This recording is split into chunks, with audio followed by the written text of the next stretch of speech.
প্রথম পিতর 2:11 থেকে। হালেলুয়া। প্রিয়তমেরা, আমি নিবেদন করি, তোমরা বিদেশী ও প্রবাসী বলিয়া মানসিক অভিলাষ হইতে নিবৃত্ত হও, সেগুলি আত্মার বিরুদ্ধে যুদ্ধ করে। আর পরজাতিদের মধ্য আপন আপন আচার ব্যবহার উত্তম করিয়া রাখো। তাহা হইলে তাহারা যে বিষয় দুষ্কর্মকারী বলিয়া তোমাদের পরিবাদ করে, স্বচক্ষে তোমাদের সৎক্রিয়া দেখিলে সেই বিষয় তত্ত্বাবধানের দিনে ঈশ্বরের গৌরব করিবে। Hallelujah, hallelujah.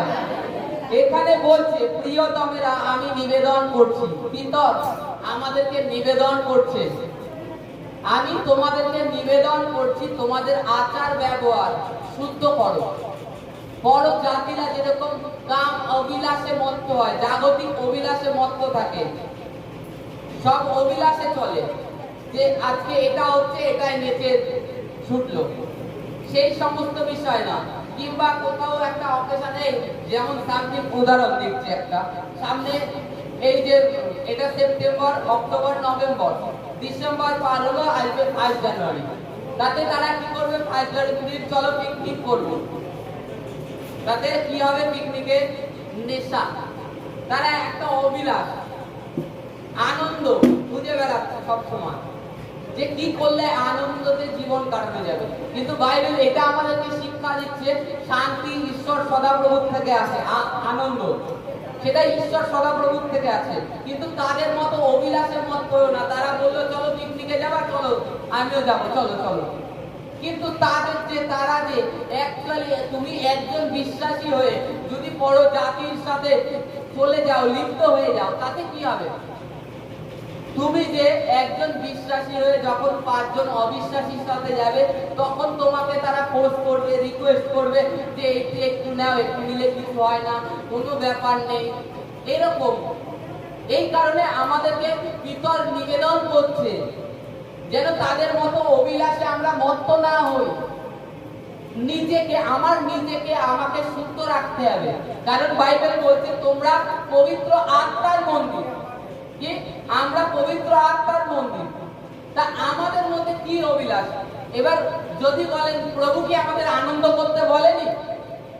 প্রভু আনন্দ করতে বলেছে। বাইবেলে লেখা আছে তোমরা সদা সর্বদা আনন্দ করো, আনন্দ করো, কিন্তু অসৎ বিষয়, অভিলাষে নয়, সৎভাবে দরিদ্র দুঃখীর সেবা করো, তাকে দান করে আনন্দ করো।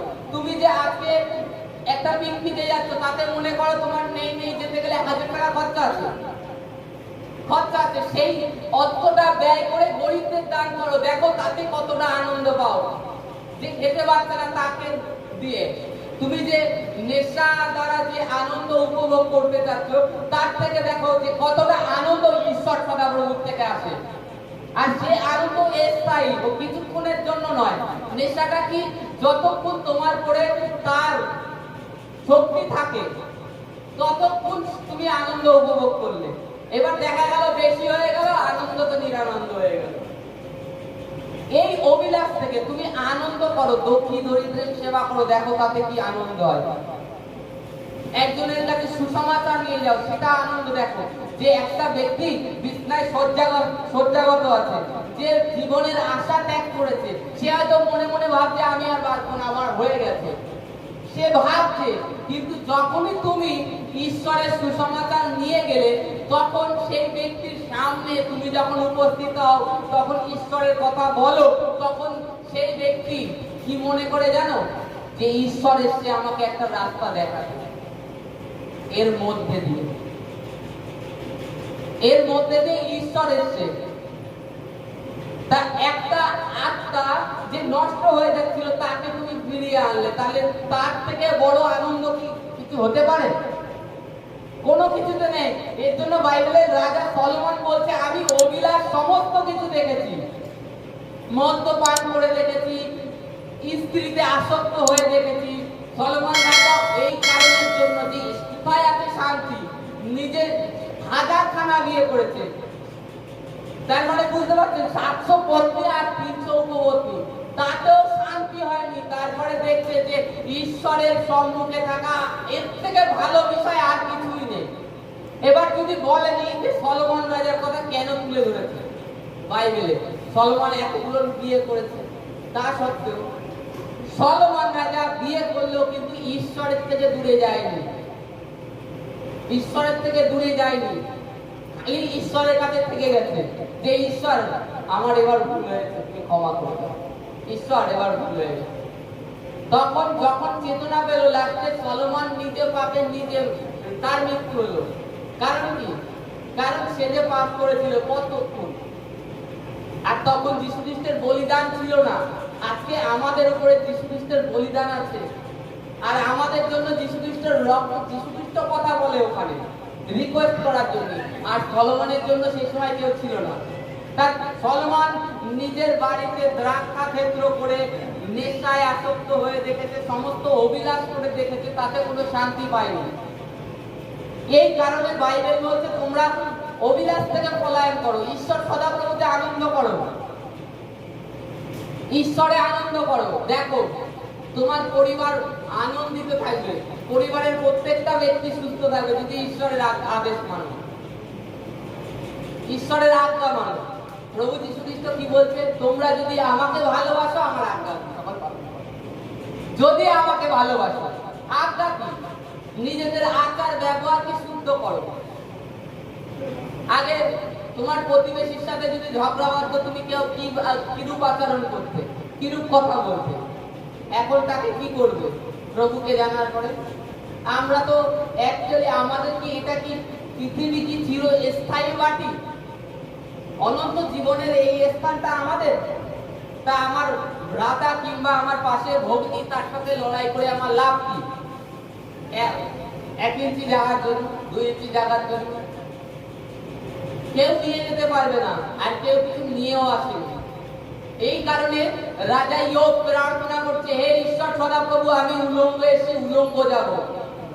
সবকিছু যার চলে যায়, যার হাজার হাজার হাতি, হাজার হাজার ঘোড়া, কত সম্পত্তি নষ্ট হয়ে যায়, তারপরে ঈশ্বরের কাছে ঈশ্বরকে ধন্যবাদ দিচ্ছে যে ঈশ্বর তুমি দিয়েছিলে, তোমার ধন্যবাদ করি, তুমি দিয়েছো, তুমি নিয়েছো। এত সমস্যার মধ্যে ইয়োব তার অলরেডি তার মাথায় ক্যান্সারের কোট, সারা শরীরে কুষ্ঠের মতন ফোড়া হয়ে রয়েছে, সে তখনও ধন্যবাদ দিয়ে যাচ্ছে। আর আজকে আমরা বিশ্বাসী হয়েছি, আজকে একটা সমস্যা আসলে অলরেডি ঈশ্বরকে কথা বলি যে ঈশ্বর এটা কেন আসলো, এটা কেন হলো? আমি তো ডেইলি প্রার্থনা করি। এটা ঈশ্বর দেয়নি, শয়তান দিয়েছে। ইয়োবের পরীক্ষা কি আমরা দেখি একটু? ইয়োবের পরীক্ষায় কি বলে? ইয়োব ঈশ্বর সদাপ্রভু তার সন্তানগণ এক জায়গায় রয়েছে উপস্থিত, তখন ইয়োবের প্রতি শয়তান ঘুরে গিয়ে ঈশ্বর সদাপ্রভুর কাছে গিয়েছে। ঈশ্বর সদাপ্রভু তো মন জানে, দেখে শয়তানকে দেখে বলছে, কি আমার সন্তানের উপরে তোমার নজর পড়েছে? ঈশ্বর সদাপ্রভু বলছে, কারণ ঈশ্বর সদাপ্রভু অন্তর্যামী, বলছে আমার সন্তানের প্রতি মন পড়েছে। তখন বলছে হ্যাঁ। তা বলছে ওই প্রাণ নিও না। প্রথমে বলছে ওর প্রাণ নেবে না, ওর সম্পত্তি যা আছে দিদি তুমি নাও। নিয়েছে, তখন ঈশ্বরকে ধন্যবাদ দিচ্ছে। বলছে আবার ঘুরে ঘুরে কিছুদিন পরে আবার গিয়েছে ঈশ্বরের সম্মুখে, বলছে তুমি তো সমস্ত কিছু নিয়ে নিয়েছো, এবার কেন এসছো? বলছে ওর প্রাণ থাকতে দেবে। বলছে যদি শরীরে আঘাত করি অবশ্যই তোমাকে জলাঞ্জলি দেবে। শয়তান ঈশ্বরকে বলছে জলাঞ্জলি দেবে। বলছে ঠিক আছে, ওর প্রাণটা নিও না, ওকে যা করার তুমি করো। ইয়োবের যখন আপাত মস্তককে শয়তান আঘাত করলো, আঘাত কিভাবে করে? একটা পিলিয়ার ভেঙে ফেলে, সেটা তার মাথায় ভেঙে পড়ে, সেই মাথার থেকে একটা ফোড়া উৎপন্ন হয়। ফোড়া উৎপন্ন হওয়ার দরুন ইয়োবের বড় আস্তে আস্তে সারা শরীরে ছেয়ে যায়, সেই ফোড়ার থেকে পুরো শরীরে ফোড়াযুক্ত হয়ে যায়, তার থেকে পচা দুর্গন্ধ বেরোয়। ইয়োবের বন্ধুরা এসে 7 দিন না খেয়ে থাকে, তার সম্মুখে বসে থাকে, সম্মুখে দেখেই ইয়োবকে চোখের দিয়ে জল ছেড়ে দিয়ে বসে রয়েছে 7 দিন না খেয়ে দেখে। তার মানে তার পরিস্থিতি কি ছিল? তার স্ত্রী দেখে বলছে তুমি এবার তোমার ঈশ্বর সদাপ্রভুকে জলাঞ্জলি দিয়ে তুমি প্রাণ ত্যাগ করো। ঈশ্বর সদাপ্রভুকে জলাঞ্জলি দেওয়া মানে কি? প্রাণ ত্যাগ করা। ইয়োব জানতেন ঈশ্বর সদাপ্রভু আমার মধ্যে আছে আর তিনি আমাকে সুস্থ করবেন, আমাকে উঠাবেন আবার। ইয়োবের এই যে বিশ্বাস ঈশ্বরের প্রতি, এই কারণে যে ইয়োবের গায়ে কুকুরে চাটতো, যে নাইকেলের মালা দিয়ে গা চুলকাতো, প্লাস বিচুলির ছাই তার মধ্যে শুয়ে থাকতো, কারণ কি ওই যা হয়েছে তাতে চুলকানি জ্বলাতন কম বেশি লেগে থাকতো, কিন্তু বিচুলির যে ছাইটা একটু ক্ষারযুক্ত হয়, সেই ছাইয়ে শুয়ে থাকলে তার জ্বালাতন কম অনুভব হয়। এই কারণে সে ছাইয়ের মধ্যে শুয়ে থাকতো আর সে কি করতো? চুলকাতো। তখন ঈশ্বর সদাপ্রভু ওই অবস্থা তখনও বলছে, হে ঈশ্বর তোমার ধন্যবাদ করি যে তুমি আমাকে বাঁচিয়ে রেখেছো। কে বলবে এরকম? কেউ আছে? ঈশ্বরকে ধন্যবাদ দেওয়ার এই পরিস্থিতিতে ইয়োব ধন্যবাদ দিয়েছে। তার জন্য ধন্যবাদ দেওয়ার জন্য যে ঈশ্বর তুমি আমাকে আবার উঠাবে, আমি জানি, তোমার ধন্যবাদ করি। এইভাবে ইয়োব প্রার্থনা করেছে। শেষে কি হয়েছে আমরা যদি দেখি ইয়োবের টোটাল ঘটনাটা, ঈশ্বর সদাপ্রভু ঘূর্ণ বায়ুতে এসে ইয়োবকে কথা বললেন ইয়োবের সাথে সাথে। আর ইয়োবের যা সম্পত্তি আগে ছিল তার থেকে 4 গুণ বৃদ্ধি করলেন। তার যে পুত্র সন্তান মারা গিয়েছিল সে আবার বিয়ে থাকা করে, তার আগের বউ যে ছিল সে ছেড়ে দিয়ে চলে গেছে ইয়োবের ওই অবস্থায়, কিন্তু তার ঈশ্বর তাকে ছাড়েনি। কারণ বাইবেলে লেখা আছে তোমার জন্মদাতা, মাতা পিতা, তোমার রিলেটিভ সকলে তোমায় পরিত্যাগ করবে, কিন্তু আমি তোমাকে পরিত্যাগ করব না। সেই ইয়োব সুস্থ হলো। তারপরে বাইবেলে লেখা আছে সে 500 বছর বেঁচে ছিল। আর সেই ইয়োবের কবর এখনো ইসরায়েল দেশে আছে, এখনো সেই কবরকে যত্ন করে রাখা ইয়োব রাজা। কারণ কি? এরা ঈশ্বর সদাপ্রভুর পথে একনিষ্ঠ হয়ে চলে গেছে। মরি তো ঈশ্বর সদাপ্রভু মারবে, আর যদি বাঁচিয়ে রাখে ঈশ্বর সদাপ্রভু বাঁচিয়ে রাখবে। তবু আমি কোথাও যাব না, ঈশ্বরের চরণে থাকবো। আজকে আমাদেরকে প্রভুতে প্রশংসা করতে হবে, আনন্দ করতে হবে। শয়তান অন্ধকারের শক্তি এমনি পালাবে। এই কারণে বলেছে তোমরা প্রভুতে আনন্দ করো, নিজের আচার ব্যবহার শুদ্ধ রাখো, বাক্য দ্বারা কোনো নেগেটিভ কথা বলো না, শয়তানি কথা বলো না বাক্য দ্বারা। এখানে এটাই বলতে চাচ্ছে বাইবেলে এখানে যে তোমাদের আচার ব্যবহার এত শুদ্ধ রাখো, তারপরে যে পরজাতিরা দেখবে তারা তোমাদের যে সময় এক সময় নিন্দা করেছে, তোমাদের আচার ব্যবহার দেখে তোমাদেরকে সুনাম করবে। তাদের তত্ত্বাবধানের দিনে তাদের কোনো সমস্যায় পড়লো, তারা তোমার কাছে আসবে একদিন। যেরকম মাঝে মাঝে আমাদের অপর্ণাদি ধন্যবাদ দেয়, আমাকে তাড়না করতো, সে আমার কাছে এসে প্রার্থনা নেয়। কারণ কি? সে নিজেকে সুস্থ রেখেছে, ঈশ্বর সদাপ্রভুর কাছে প্রার্থনা করে গেছে। সে সেই ব্যক্তি তাড়না করেছে, কিন্তু অপর্ণাদি তাড়না করেনি, করেছে কি? প্রার্থনা, যে ঈশ্বর তার মন পরিবর্তন করবে। যারা তাড়না করেছে তারাই এসে তার কাছে প্রার্থনা নিতে। আজকে আমাদের বিশ্বাস যদি ঈশ্বর সদাপ্রভুর প্রতি এক নিষ্ঠা থাকে, ঈশ্বর সদাপ্রভু মনে করেন আপনার মধ্যে ঝড় বয়ে যাবে, আপনার একটাও চুল উড়ে যাবে না। এই হচ্ছে আমাদের ঈশ্বর সদাপ্রভু। আমাদেরকে আনন্দ করতে বলেছে প্রভুতে, কিন্তু অন্যায় ভাবে নয়, যাতে কোনো মানবের উপকার না হয় সেরকম অভিলাষে মত্ত হতে বলেনি। আমরা খালি চিন্তা করি নিজেদের স্বার্থে। আবার বাইবেলে পড়ি প্রভু প্রেম, সকলকে প্রেম করো, অথচ নিজেরা স্বার্থের চেষ্টা করেই যাচ্ছে। কেমন স্বার্থে? সামথিং একটা বাচ্চাকে দেখছি অনাহারে রয়েছে, তাকে একবারও ডাকছি না যে তুমি দুটো খেয়ে যাও, কিংবা কেউ ঘুরে বেড়াচ্ছে ডাকছি। আবার বলছি প্রেম করো, প্রেম করো। বাইবেলে বারবার বলছে প্রেম করো। প্রেম কোথায়, কিভাবে? যাকে দেখো সবই ঈশ্বরের সন্তান, আর প্রত্যেকের মধ্যে ঈশ্বরের আত্মা আছে। তারা আজকে ঈশ্বরকে জানে না বলে পরজাতি হয়ে গলিত হয়ে রয়েছে। যেদিনকে জানবে ঈশ্বর আপনার থেকে তাকেও বেশি ভালোবাসবে, সে যেদিনকে ঈশ্বর তার সময় আসবে আমার থেকে আপনার থেকে বেশি ভালোবাসবে। কারণ বাইবেলে লেখা আছে এক ধনবানের 2 পুত্র ছিল, একটা তার সম্পত্তি নিয়ে চলে যায় আর একটা থাকে। সেই ছোট ছেলে যে সম্পত্তি ব্যয় করে নষ্ট করে এসছে, সেই ছেলের জন্য সোনার আংটি দিচ্ছে হাতে বাবা, ভালো পুষ্ট বাছুরটাকে মারছে। আর যে ছেলে সারা জীবন তার বাবার সেবা করে গেছে, তার বাবা তার জন্য কিছুই দিচ্ছে না। কারণ কেন? ঈশ্বর এই রূপ তার স্বভাব, এইটাই তুলে ধরেছে যীশু খ্রিস্ট। ওখানে যে ধনবান ব্যক্তির কথা বলা হয়েছে না, ঈশ্বরের কথা বলেছে প্রভু, যে ঈশ্বর এই রূপ। সে বাড়িরটাকে তো ভালোবাসে অলরেডি, পরে বাড়িরটাকে কি বললো? যে পুত্র, এই যা কিছু সবই তো তোমার, তোমার যা ইচ্ছায় তুমি নিও, তোমাকে তো আমি বারণ করিনি। তদ্রূপ ঈশ্বর সুস্থতা, হিলিং আমাদের জন্য রেখে দিয়েছে। তোমরা নিচ্ছ না, বাড়ির ছেলে, তোমরা বাড়ির মেয়ে, দাবি করছো না যে পিতা আমি তো বাড়ির লোক, আমার এটা অধিকার আছে। তুমি অধিকারটাকে খাটাচ্ছ না, সারা জীবন কেঁদে কেঁদে কাটিয়ে দিচ্ছ। একটা সন্তান কতদিন কাটবে একটা জিনিসের জন্য? আমরা যদি দেখি আমাদের ছেলে পেলে যদি বায়না করে কোনো কিছু, 1 ঘন্টা কানলেই তো মোটামুটি দিয়ে দিই, রে বাবা তুই চুপ কর, এরকম বলে থাকি তো সামথিং আমাদের সন্তানরা কোনো বায়না করলে। তাই ঈশ্বরের কাছে আপনি যদি বায়না করেন, ঈশ্বর কি দেবে না? এটা দেখিয়েছে বাইবেলে ঈশ্বর সদাপ্রভুর যে স্বভাব, যে মন্দ, সে নিজের ভুল বুঝে ঈশ্বর সদাপ্রভুর কাছে যখন ফিরে আসে, ঈশ্বর এইরূপ ভালোবাসে।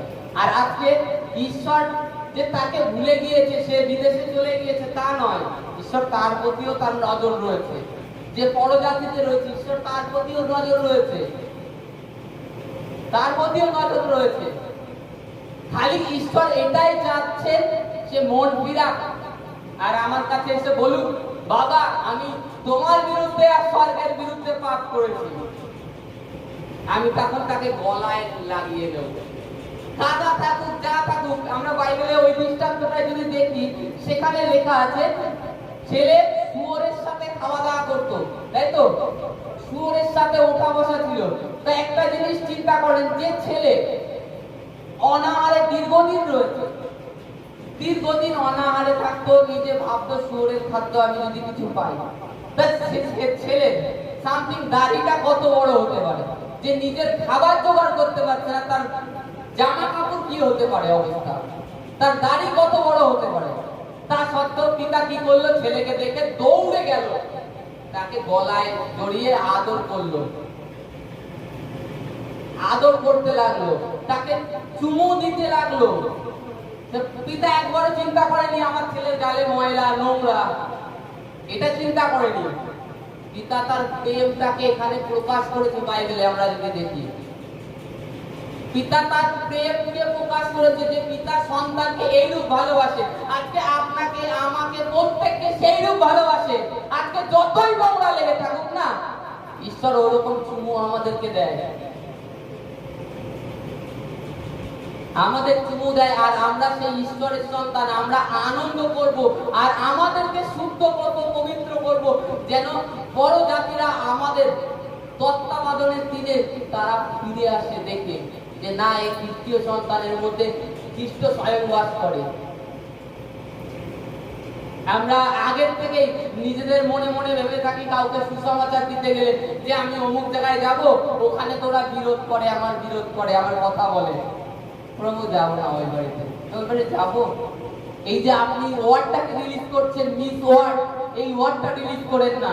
প্রভুকে বলেন, প্রভু আমি ওখানে যাচ্ছি, তুমি কথা বলবে, যত বড় বিরোধী হোক, তুমি মন পরিবর্তন করা ঈশ্বর।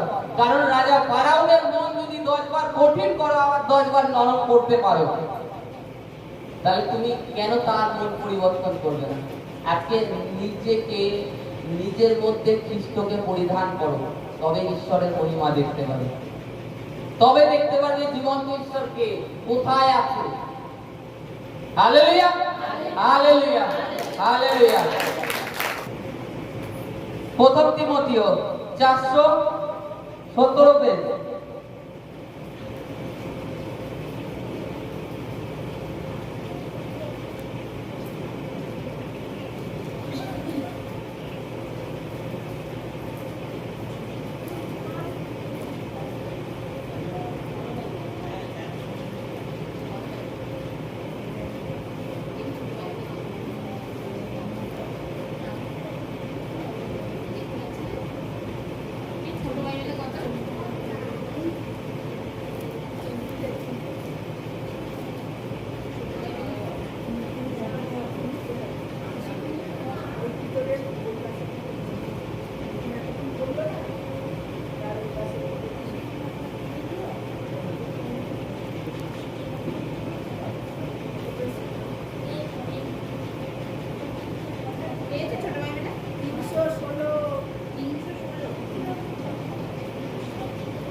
পেয়েছি প্রত্যেকে।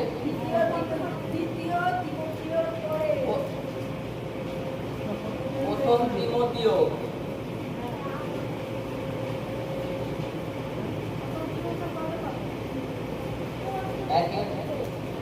প্রথম তিমথিও 4:8।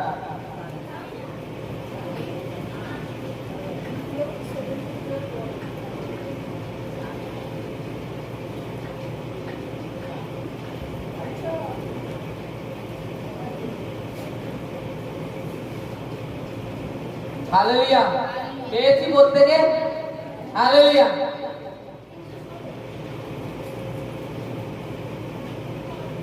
পড়ছি আমি প্রথম তিমথিও 4:8। হালেলুয়া। আর ভক্তিতে দক্ষ হইতে অভ্যাস করো, কেননা শারীরিক দক্ষতা অভ্যাস অল্প বিষয় সুফলদায়ক, কিন্তু ভক্তি সর্ব বিষয় সুফল দায়িকা, তাহা বর্তমান ও ভবিষ্যৎ জীবনের প্রতিজ্ঞা যুক্ত। আমেন। Hallelujah, hallelujah, hallelujah. কি বলছে এখানে? আর ভক্তিতে দক্ষ হইতে অভ্যাস করো। হালেলুয়া। কে আধা ঘন্টার উপরে হাঁটু মেরে প্রার্থনা করি? দেখি একটু হাত উঁচু করো। কে করি আধা ঘন্টার উপরে ঈশ্বরের কাছে? কেউ নেই। তার মানে একটা জিনিস বাইবেলে বলছে, ভক্তিতে দক্ষ হতে অভ্যাস করো, হাঁটু সবল করো, হাঁটু সবল করো। ঈশ্বরকে বলো যে ঈশ্বর আমি প্রার্থনা করতে চাই। এটা অভ্যাস করতে হবে, অভ্যাস করতে হবে নিয়ত প্রার্থনা। আমাদের সমস্যা এত বড়, এত বড়। প্রার্থনা 5 মিনিট, বেশি জোর 10 মিনিট, বেশি জোর আধা ঘন্টা। অথচ সমস্যা এত বড় পাহাড় রয়েছে জীবনে। এবার প্রার্থনা কেন প্রয়োজন? প্রার্থনা এটাই যেন বাইবেলে প্রভু যীশু খ্রিস্ট বলছে তোমরা প্রার্থনা করো যেন পরীক্ষাতে না পড়ো। আর পাহাড়টা আগের থেকে অলরেডি রয়েছে, এই পাহাড়টাকে সরাতে হবে, পাহাড়টাকে সরাতে হবে। এই কারণে তোমাদের প্রার্থনা করা প্রয়োজন। এবার এতে অভ্যাস করতে হবে। প্রার্থনায় বসেছি, ঘুম পাচ্ছে, একটু ঘুমিয়ে নি। অনেকে প্রার্থনা বাইবেল করতে করতে ঘুমিয়ে পড়েছে, এক পেজও করতে পারেনি হয়তো। বলছে আমার কোথা থেকে ঘুম আসে জানি না, প্রার্থনা করতে বসলে ঘুম চলে আসে। কেন? তোমার যখন ঘুম আসে তুমি কি উঠে গিয়ে জল মারতে পারো না চোখে? তুমি কি সেটা পদক্ষেপ নাও যে না আমাকে বাক্য থেকে আরো কিছু শিখতে হবে, আরো জানতে হবে? নেচ্ছ না। এই কারণের জন্য সেই স্থানটা ফাঁকা দেখে শয়তান একটু সেটা ঘুমের হাই দিয়েছে, হাইটা শয়তান দিয়ে দিয়েছে। আর তুমি সেটা মনে করে কি করছো? তুমি না একটু ঘুমোয়নি, পরে করবো। ওই পরে করতে করতে দেখা গেল রাত্রিবেলায় ঘুমের থেকে 1 ঘন্টা কি আধা ঘন্টা ঘুমিয়ে উঠলে এখন বলছে রুটি করতে যেতে হবে, রান্না করতে হবে, শোয়ার আগে করে নেবো। ওই শোয়ার আগে 5 থেকে 10 মিনিট প্রার্থনা করে সেগুলো হয়ে গেল প্রার্থনা। কিন্তু একবারও চিন্তা করছি না আমার সমস্যা এত বড় রয়েছে, আমাকে প্রার্থনা আরো করতে হবে। এবার এখানে লেখা রয়েছে ভক্তিতে দক্ষ হতে অভ্যাস করতে হবে। কাকে? ঈশ্বর কি করে দেবে তোমাকে যে তুমি প্রার্থনা করো? ওঠো ওঠো ওঠো, তোমাকে অভ্যাস করতে হবে। এই যেরকম সামথিং, আমি একটা উদাহরণ দিচ্ছি। আমি যেরকম যে এখন কন্টিনিউ মোটামুটি 5:30 থেকে 5টা থেকে 5:30টার মধ্যে আমার ঘুমের থেকে উঠবো। এদিকে রাত্রেবেলায় কটায় শুন? রাত্রিবেলায় মিনিমাম 11টা থেকে 11:30। এবার কেন উঠতে হয়? প্রথমত আমার আরো আধা ঘন্টা বাদে উঠলে হয়, আরো আধা ঘন্টা ঘুমের থেকে যদি বাদে উঠি কোনো ব্যাপার নেই, কারণ আমার কাজ এখন 7টার সময় কাজে যেতে, তাহলে আমি আরো মানে আধা ঘন্টা ঘুমোতে পারি অলরেডি। এবার যেহেতু আমাকে আগে প্রার্থনা করতে হবে, সকালবেলায় উঠে আগে আধা ঘন্টা ঈশ্বর সদা বলবে। এবার তারপরে ছেলের স্কুল আছে, তাকে নিয়ে ছুটতে হবে। এবার আমরা যদি নিজেরা অভ্যাস না করি তবে তো উঠতে পারবো না, আমার ঘুম ওই 9টার সময় ভাঙতো, 9টায় ভাঙবে। আর বাইবেলে এটা অন্য শাস্ত্র গ্রন্থেও বলছে সকালবেলার মুহূর্ত থাকে ব্রহ্ম মুহূর্ত, 3টে থেকে 6টা অবধি থাকে। এর মধ্যে ঈশ্বর সদাপ্রভু বাইবেলে বলছে তিনি এই পৃথিবীতে আসেন, পৃথিবীর থেকে ঘুরে বেড়ান। এই কারণে সকালবেলায় যে ব্যক্তিরা ওঠে সকালবেলায় খুব তাড়াতাড়ি, তাদের মধ্যে একটা এনার্জি থাকে আলাদা। দেখবেন, আপনি শুনে দেখবেন যে সকালবেলায় যারা সকালবেলায় উঠে স্নান করে, জাগতিক ক্ষেত্রে স্নান করে, তারা প্রণাম করে, একটা এনার্জি পাওয়া যায় আলাদা। আর আপনি যখন ঈশ্বরের সন্তান, আপনি কতটাই না পাবেন যদি অভ্যেস করে ওঠেন নিয়ত। ঈশ্বর দিয়েছে আমাদেরকে মোবাইল, মোবাইল যেরকম ভালো, সুসমাচার শুনছি, কিন্তু এটা নয় নিজেকেও যেটুখানি নিদ্রার প্রয়োজন আছে, সকাল সকাল খেয়ে দিয়ে শুয়ে উঠে সকাল সকাল উঠে আবার ঈশ্বরের আরাধনা করে, তারপরে যা কিছু করার শুরু করো ঈশ্বরের নাম করে। এটা আমাদেরকে অভ্যাস করতে হবে নিজেদেরকে। এতে কি হবে? ভক্তিতে দক্ষ হতে অভ্যাস করলে কি হবে? লেখা আছে এখানে, পবিত্র শাস্ত্র বাইবেলে বলছে যারা ভক্তিতে দক্ষ হয়, শারীরিক বিষয়, মনে করুন আপনার সুগার হয়েছে, ডাক্তার আপনাকে বলে দিয়েছে সকালবেলায় উঠে 1 ঘন্টা হাঁটবা, তোমার সুগার নিয়ন্ত্রণে থাকবে, কিন্তু তোমার সুগারটা বেরিয়ে যাবে না, নিয়ন্ত্রণে থাকবে, মানে তোমার কন্ট্রোলে থাকবে, এক লেভেলে থাকবে, উঠবেও না কমবেও না। এটা ডাক্তার বলে তো, এটা ডাক্তার কিন্তু একটা বিষয় বললো, যারা জিমে যায় দেখি, তারা কিন্তু জিমে যায় খালি একটাই লাভ হয়, তারা যদি মনে করে বডি বানাবে, এই মাসেল করবে, তার জন্য একটা পদ্ধতি, একটা উপায় বের করতে হবে। জিম করার কি ড্যাম্বেল না কি আছে, ডাম্বল বলে, সেই দিয়ে এইভাবে জিম করতে হবে, তাহলে এই মাসেল বাড়বে। এটা ওখানে সিস্টেম। কিংবা পায়ের যদি মাসেল বাড়াতে হয়, সেটা মাসপেশি, সেটাকে অন্যরকম আর একটা টেকনিক, দেবে যে এইটা করো। এই যে শারীরিক দক্ষতা, একটা বিষয় লাভ হচ্ছে, এইভাবে জিম করলে হাতে ডাম্বেল নিয়ে তাতে হাতের মাসেল বাড়ছে, কিন্তু শরীরের আর কোনো জায়গায় কোনো উপকার হচ্ছে না। কারণ কি? বাইবেলে এটাই বলছে শারীরিক দক্ষতা একটা বিষয় একটাই লাভকারী হয়, কিন্তু ভক্তির দক্ষতায় এক বিষয় একটা যে লাভকারী তা নয়। প্রথমত তোমার স্বভাব চরিত্র পাল্টে যাচ্ছে, তুমি অভ্যস্ত হয়ে যাচ্ছ, আর দ্বিতীয়ত তুমি প্রতিজ্ঞা যুক্তের আদর্শের মধ্যে দিয়ে চলছো, কারণ তোমার মধ্যে একটা ঈশ্বর সদাপ্রভুর থেকে সেই বিশ্বাস চলে আসে যে আমার যদি মৃত্যু হয় আমি অনন্ত রাজ্যে পৌঁছে যাব।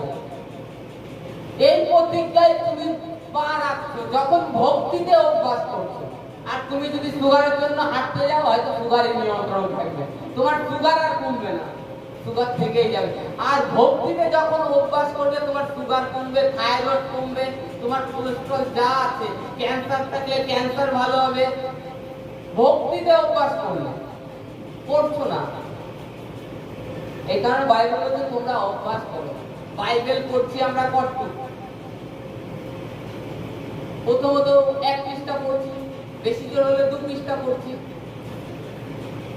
2 পৃষ্ঠা পড়ছি। কেন? আমাদেরকে আরো জানতে হবে। যদি ঈশ্বরের খোঁজে তৃষ্ণার্ত থাকো যে আমি আরো ঈশ্বর জল চাই, জীবন জল, তবে তুমি অবশ্যই পড়বে। আর যদি মনে করো আমার কিছুই দরকার নেই, যা আছে চলে যাচ্ছে, তাহলে যেরকম আছে সেরকমই করে যাবে, সেরকমই করে যাবে, আর কোনো কিছু পড়ার জন্য নেই। কারণ উদ্ধার প্রাপ্ত তো হয়ে গেছে, যারা বাপ্তায়িত হয়েছে বিশ্বজিৎ উদ্ধার প্রাপ্ত হয়ে গেছে, তাদের ঈশ্বর সিলমোহর লাগিয়ে দিয়েছে। সিলমোহর যেরকম শয়তানে আমরা বাইবেলে দেখি 666 এর যদি স্টাম্প হতে পারে, পবিত্র আত্মার কেন স্টাম্প হবে না? পবিত্র আত্মাও ছাপ দিয়ে দিয়েছে আমাদের পিঠে, জানেন? এটা পবিত্র আত্মার ছাপ দিয়ে দিয়েছে। ট্রিপল সিক্সেরও যেরকম স্টাম্প আছে, শয়তানি ঈশ্বরেরও রয়েছে পবিত্র আত্মার ছাপ। আমাদের উপরে পবিত্র আত্মার ছাপ রয়েছে অলরেডি। আমাদেরকে ভক্তিতে দক্ষ হতে অভ্যাস করতে হবে, প্রার্থনা বাড়াতে হবে, বাইবেল পড়তে হবে। না না পারলে সব সময় জন্য দাদা বলে থাকে যে আমাকে কল করো, আমার কাছে জানো বাইবেলের বাক্য। তা আমাদেরকে সেটাই চেষ্টা করতে হবে, অভ্যাস করতে হবে। বাইবেলে লেখা আছে তুমি ভয় করো না, আমি তোমার সদাপ্রভু তোমার সঙ্গে সঙ্গে আছি। যখনই আমরা ভয় করি, যে কোনো বিষয় ভয় করে থাকি, তখন আমরা আর ঈশ্বরকে স্থান দিই না আমাদের মধ্যে কাজ করার। এটা কি জানি? এই কারণে ঈশ্বর আমাদের শরীরে কোনো কাজ করতে পারে না, আমাদের পারিবারিক জীবনে কাজ করতে পারে না, কারণ ঈশ্বরকে আমরা স্থান দিই না। শয়তান ভয় কোথা থেকে আসে? শয়তান থেকে। ভয় কে উৎপন্ন করে? শয়তান।